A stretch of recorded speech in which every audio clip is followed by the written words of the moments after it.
സഹൃദരെ നമസ്കാരം. Match 66 GT vs CSK യുടെ second innings കഴിഞ്ഞിരിക്കുകയാണ്.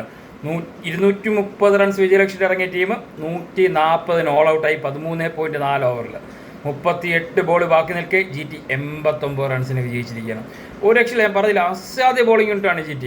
ഓക്കെ, അതുപോലെ പറഞ്ഞിരുന്നു സഞ്ജു ചേട്ട എന്ന് അടിച്ചാൽ മാത്രം, സെഞ്ചുറി അടിച്ചാൽ മാത്രമേ ജയിക്കുമായിരുന്നു. ആ 89 റൺസാണ് ഇവിടെ മിസ്സിങ്, അതിനാണ് തോറ്റത്. സഞ്ജു ചേട്ടൻ ഫസ്റ്റ് ബോൾ ഡക്കായപ്പോൾ തന്നെ ഏറെക്കുറെ പ്രതീക്ഷ അസ്തമിച്ചായിരുന്നു CSKയുടെ. അത് കഴിഞ്ഞ് ജയിക്കുവാതെ വന്ന് 7 ബോൾ 16 റൺസ്, ഒരു 6ഉം ഒരു 4ഉം 2 6ഉം അടിച്ചു. പക്ഷേ സിറാജ് ആ വിക്കറ്റ് എടുത്തു. സിറാജിൻ തന്നെയാണ് സഞ്ജുവിനെ ഫസ്റ്റ് ബോളിൽ എടുത്തത്. ഓക്കെ, ഇന്ന് നമ്മുടെ ഷോർട്ടാണ് ഓപ്പണിംഗ് ഇറങ്ങിയ കൂടെ 14 ബോൾ 24 റൺസ്, 3 4 ഒരു 6ഉം റബാഡ ആ വിക്കറ്റ് എടുത്തു. ഓക്കെ, അത് കഴിഞ്ഞ് ഉറുവിൽ 2 ബോൾ 0 ആയിരുന്നു. അത് ആ വിക്കറ്റ് സിറാജ് തന്നെ എടുത്തു കേട്ടോ.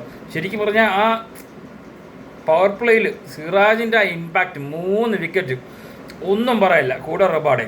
ഓക്കെ, അതുപോലെ എന്താ പറയുക, അത് കഴിഞ്ഞ് കാർത്തിക് വന്നിട്ട് 15 ബോളിൽ 19 റൺസ്, 3 4, ഗില്ലിന് ഡയറക്റ്റ് ത്രോയിൽ റണ്ണൗട്ട്.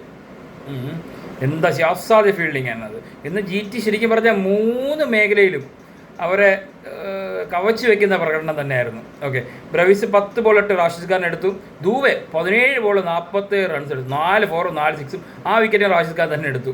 ഓക്കെ, അതിന് കമ്പോജ് 8 ബോൾ 19, അത്യാവശ്യം ക്യാമ്പ് ഇന്നിങ്സിൽ കളിക്കാൻ നോക്കിയായിരുന്നു. ഒരു 4ഉം 2 6ഉം റാഷിദ് ഖാൻ തന്നെ എടുത്തു. കഴിഞ്ഞ 4 കളിയിൽ കമ്പോജ് 50 റൺസിന് മേളിൽ കൊടുക്കുന്നുണ്ട്. അത് കുറച്ച് ഇന്ന് ചെയ്യാൻ പറ്റിയെന്ന് കമ്പോജിനെ ആശ്വസിക്കാം.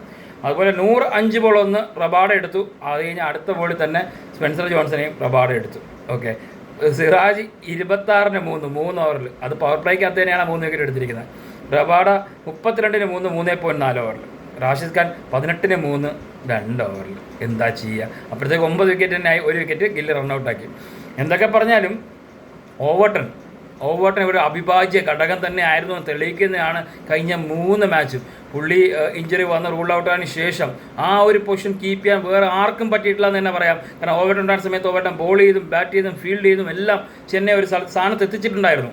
ഓവർട്ടൻ്റെ ഒരു മിസ് അത് ശരിക്കും ജയിക്കുവാതെ അറിഞ്ഞിട്ടുണ്ടാകാം.